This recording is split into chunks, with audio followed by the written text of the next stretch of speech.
In this video, you'll understand the encapsulation and name mangling and also the concept of abstract classes. So what is this encapsulation? One of the last concept in OOPS, okay? See, already you know the concept. There is a class. Class has only two things: properties, that is nothing but attributes, and then you have methods. If I take a bank example, bank account, let us say as a class. So let us say the attributes can be, for example, balance, name, okay, the bank account, some PIN number, ATM PIN number. These are the properties, are the attributes. This class. These are the properties. Then we have methods to access these variables, right, or properties. Let us say get balance, okay, set PIN. All these are the methods.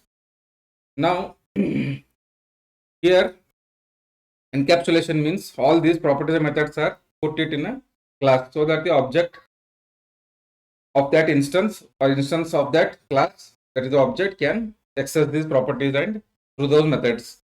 Now encapsulation in the when it comes to properties, like example balance, name and PIN. So now I have to can put the restriction like who can use it, whether the attributes or properties can be used only inside the class or through the object through methods or by some other class.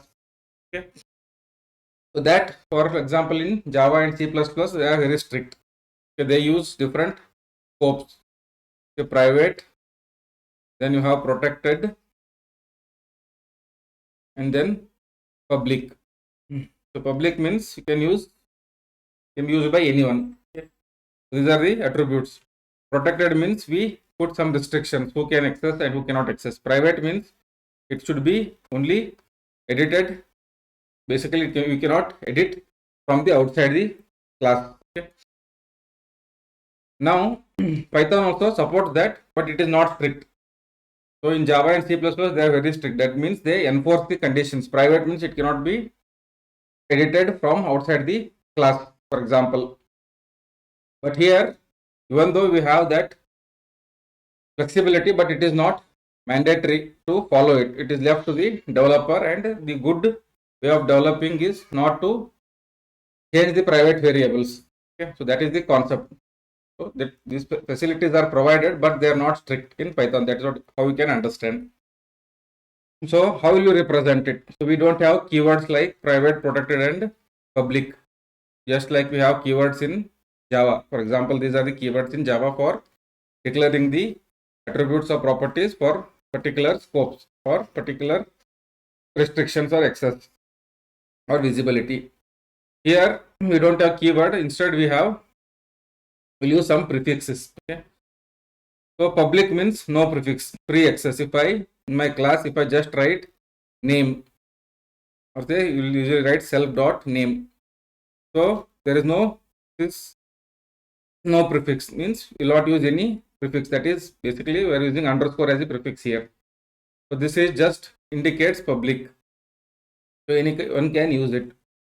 To represent protected, I will usually use one underscore. Okay, we'll use one underscore and then followed by the name of the variable. Okay, this is the protected version of Java in Python. Then if I want it to be private, I have to use double underscore. Say PIN. It is private. Now public means free access from anywhere. Protected, single underscore will use a warning sign that says internal use only. Please do not touch from outside. So it is kind of warning only, but in Java or C++ it is not allowed. You will get an error, but here you will not get an error, but it is a warning to the developer or a programmer. Private, use double underscore, triggers name mangling to prevent accidental reads and modifications. The private means nobody should do accidentally or purposely should not edit this variable. For example, PIN number in this example.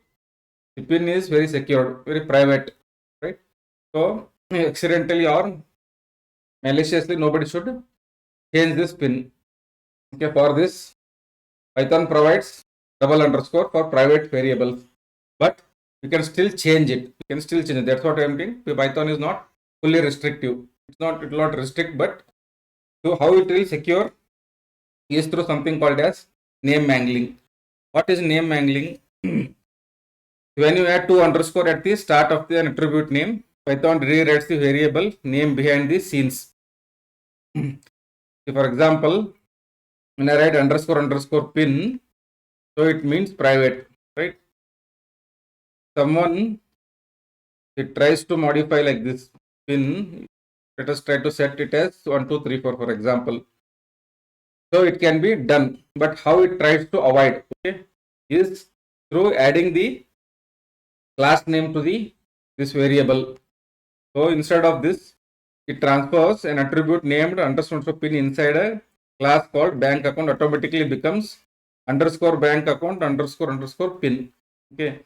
This protects variables when classes inherit from each other. It stops child classes from accidentally overwriting critical parent variables. So see, you know the concept of inheritance and method overriding. So whenever say class A has this private variable, say pin, class B inherits from this. So automatically what will happen in Python? Class B, when it inherits, this pin value will also be inherited. So now, for example, say that this class B and class A. See, class A is different. Class B is different, right? Although it is inheriting, it is different. So if this person class B self dot underscore pin, if he changes it to say 1, 2, 3, 4, the class A has different pin, say 4, 5, 6, 7 initially. Now what will happen? This will override this also. So that is wrong. So it is as good as saying that if I change my pin account, another account pin will also be changed. So that is wrong. So for that, to avoid it, that's what it's not strict, it will not throw an error, but how it will avoid it? To set this, you should do something called as name mangling. So each attribute inside it binds it. Okay, even if I do this in Python, it will not override this. How it will not override? Because inside what it is doing, for each class, if I am using this double underscore, that means private attribute or private variable.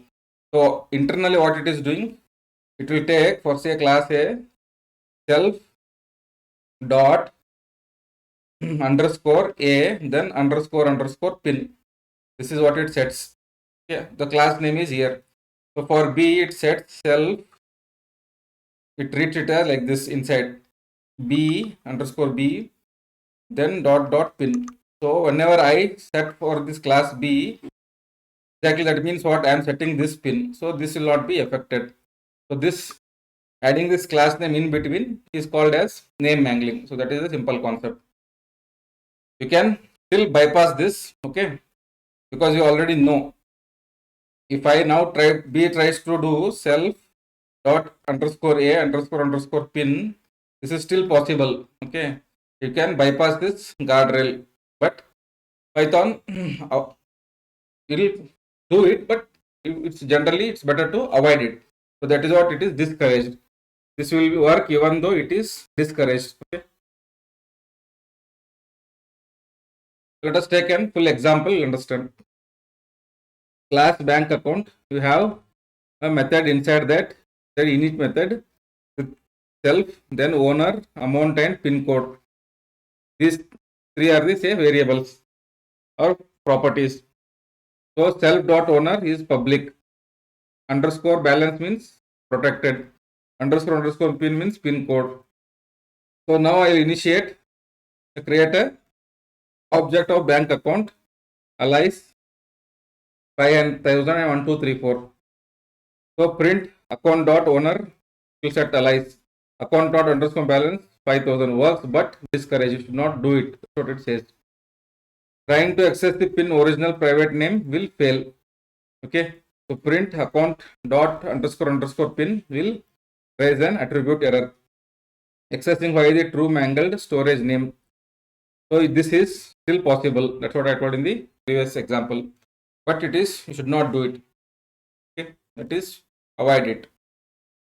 So owner in this example is fully open, that is public. Underscore balance relies on the developer honor system. Honor means how you honor the ethics or do the programming. Underscore pin name is altered to protect from accidents.